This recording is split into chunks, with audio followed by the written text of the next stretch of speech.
잉글랜드 프리미어리그 공식 사무국이 손흥민 선수의 기록을 통해 그의 업적을 재조명하며 레전드라고 칭했습니다.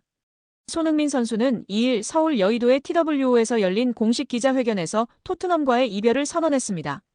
그는 한 가지 말씀드려야 할 부분이 있습니다. 쉽지 않은 결정이었지만 올여름 팀을 떠나기로 결정했습니다. 라며 심경을 밝혔습니다. 손흥민 선수는 감정에 북받쳐 잠시 말을 멈추기도 했습니다. 손흥민 선수의 10년은 EPL 역사 그 자체였습니다. 그는 2015년 8월 토트넘에 합류했습니다. 당시 팀을 떠나려던 상황에서 마우리시오 포체티노 전 감독의 설득으로 잔류했고 이후 해리 케인과 치명적인 파트너십을 구축했습니다. 손흥민 선수는 케인과 47골을 합작하며 EPL 역대 공격 조합 부분에서 단연 1위를 기록했습니다. 2019년에는 유럽 챔피언스리그 결승전에서 아쉽게 패배했습니다. 2020년에는 벌리전에서 72M 원더골을 기록하며 국제축구연맹 푸슈카스상을 수상했고 2021년 시즌에는 EPL 골든부트 득점왕에 올랐습니다. EPL 득점왕과 푸슈카스상 모두 아시아 선수 최초이자 현재까지 유일한 대기록입니다. 2024년 시즌은 손흥민 선수에게 활용점정이었습니다. 그는 주장으로 유로파리그에서 우승컵을 들어올렸습니다.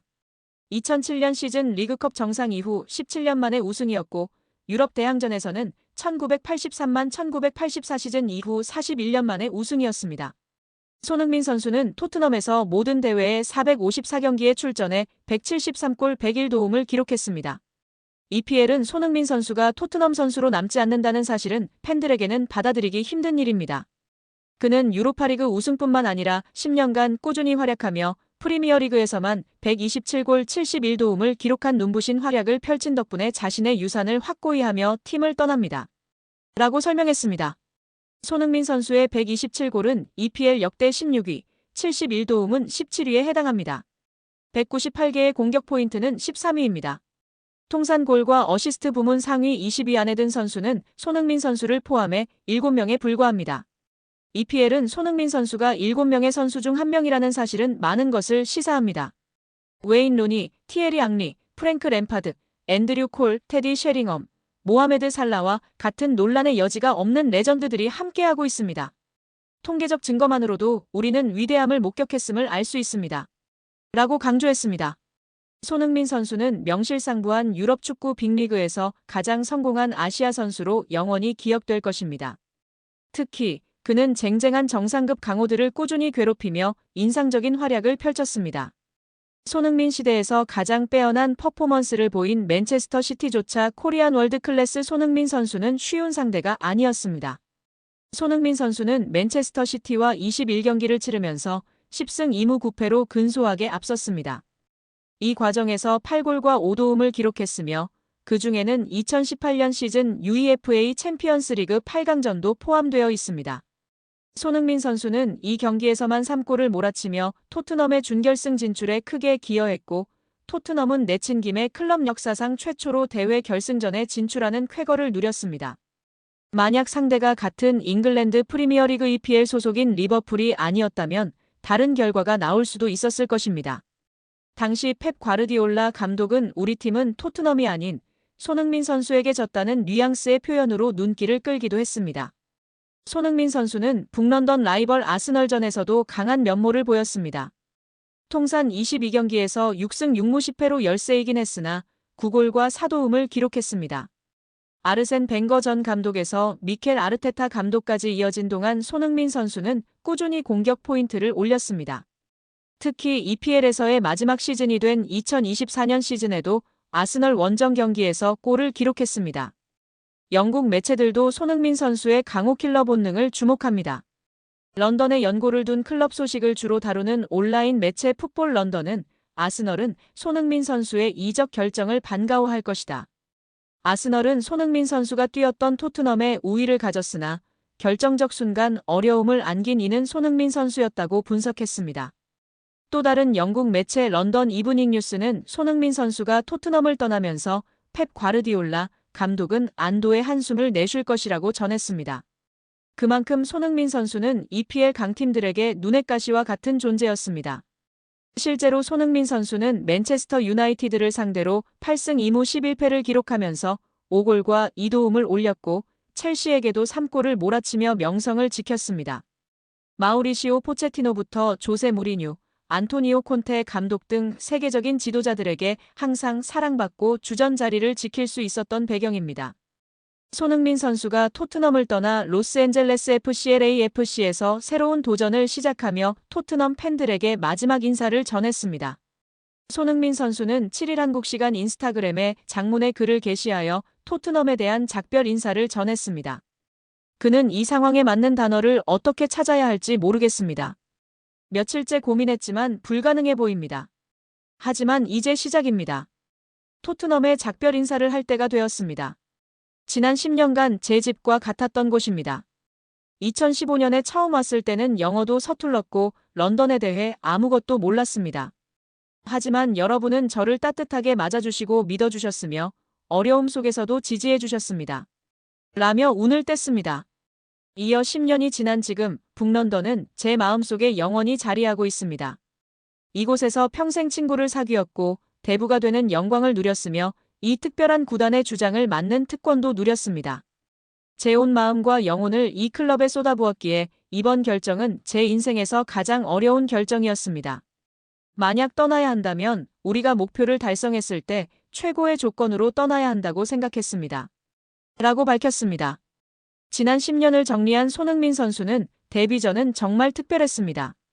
푸스카스상도 멋졌고 골든 부츠도 받았지만 빌바오에서 유럽 챔피언이 된 것은 평생 잊지 못할 일입니다. 그날 밤, 그 순간, 그리고 그 트로피와 평생 함께할 것입니다. 라고 말했습니다. 끝으로 그는 이 글을 읽는 모든 팬에게 감사드립니다. 지난 10년간 제게 보여준 사랑과 지지, 그리고 믿음에 감사합니다. 클럽의 모든 분들, 회장님, 감독님, 그리고 훈련장, 식당, 경기, 부상, 회복, 승리 등 매일 함께해 주신 모든 분께 감사드립니다. 라며 마지막 인사를 전했습니다. 같은 날 LAFC는 손흥민 선수 영입을 공식 발표했습니다. 지난 2일 기자회견에서 토트넘과 결별을 밝힌 후 닷새 만의 일입니다. 토트넘과 작별 과정은 완벽했습니다. 2015년 8월부터 스퍼스맨이었던 손흥민 선수는 2024년도 시즌 유럽축구연맹 유로파리그 우승을 차지하며 수건을 이뤘고 지난 3일 한국 팬들 앞에서 고별전까지 치렀습니다. 축구선수 손흥민 선수의 LAFC 입단 공식 발표 이후 구단 SNS에서 활발한 게시물 활동이 이어지고 있습니다. 손흥민 선수는 7일 미국 캘리포니아주 LAFC 홈구장인 BMO 스타디움에서 입단 기자회견을 개최했습니다. 손흥민 선수는 새로운 도전이 필요했다라며 LAFC에서 트로피를 획득하고 싶다는 포부를 밝혔습니다. 손흥민 선수의 계약 기간은 2027년까지 2년이며 연장 옵션 2번을 포함하여 최대 4년까지 계약할 수 있습니다. 슈퍼스타 영입에 LAFC 홍보팀도 적극적으로 대응하고 있습니다. LAFC 공식 인스타그램에는 7일 오전부터 손흥민 선수 입단과 관련하여 6개의 게시물이 게시되었습니다. 한국에서 미리 촬영한 유니폼 공식 공개 영상과 계약서에 서명하는 손흥민 선수의 모습, LAFC 유니폼을 입고 사인하는 장면, 구단과 인터뷰 영상 등 다양한 게시물을 통해 전 세계의 손흥민 선수 영입을 알렸습니다. 손흥민 선수 관련 게시물 게시와 동시에 LAFC 공식 SNS 팔로워도 실시간으로 증가하고 있어 슈퍼스타의 파급력을 확인할 수 있습니다. 특히 데이비드 베컴이 직접 댓글을 달며 환영의 인사를 전했습니다. 베컴은 웰컴 투 더 MLS 마이 프렌드라는 글로 손흥민 선수의 MLS 입성을 환영했습니다. 특히 화제가 되고 있는 사항은 축구 전문가 및 팬들은 이렇게 싼 가격에 손흥민이 미국이 왔다는 것이 믿기지 않는다는 반응이 주를 이루고 있습니다. 손흥민 정도의 레벨의 월드클래스가 고작 400억도 안 되는 이적료에 오게 되었다는 것이 너무나 믿기지 않는다는 것인데요. 손흥민 선수는 철저한 자기관리로 여타 선수들과 다른 운동 회복 능력을 보여왔고 현재도 충분히 프리미어리그에서 더욱 멋진 모습을 보일 수 있음에도 미국에 왔다는 사실입니다. 특히 400억도 채 안 되는 가격에 말이죠. 실제 풋볼인사이더 따르면 손흥민에게서 파생되는 수익은 매년 4천만에서 6천만 파운드, 약 737억에서 1107억 원에 이를 것으로 보고 있습니다. 가디언은 손흥민은 북런던과 서울 등 여러 도시의 광고판에 등장하며 세계 최고 리그의 가장 유명한 얼굴로 자리매김했다고 했다. LA를 연고로 두는 LAFC 역시 이 점을 염두에 둔 것으로 보인다. LA에는 미국에서 가장 최대 규모인 인구 32만 명의 한인타운이 있다. 기브미 스포츠는 손흥민이 LAFC를 선택하는 데 있어 한인타운도 중요하게 작용했다고 평가했습니다. 모두가 이미 알고 있는 것처럼 손흥민은 한국에서 셀럽 순위, 브랜드 평판 순위 등 모두 매년 1위에서 3위 안에 랭킹되어 왔고 한국뿐 아니라 아시아 글로벌 브랜드의 광고 모델로도 맹활약해왔습니다.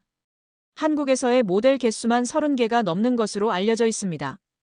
또한 LA타임스는 LAFC는 지난달 국제축구연맹 피파 클럽 월드컵 출전으로 벌어들인 1,000만 달러 고작 140억 원을 손흥민 영입에 투자했는데 마케팅과 스폰서십 계약으로 그보다 더 많은 수익을 낼 거라고 확신한다며 메이저리그 LA 다저스가 일본인 오타니 쇼헤이를 통해 수익을 내는 것과 비슷하다고 적었습니다. 매체는 손흥민 이적은 박찬호나 류현진의 LA 다저스 입단보다 더 흥미진진하다고 한인사회 반응도 전하기도 했습니다. 한편 손흥민 선수는 오는 10일 시카고 파이어전이나 17일 뉴잉글랜드 레볼루션전에서 데뷔전을 치를 것으로 예상됩니다.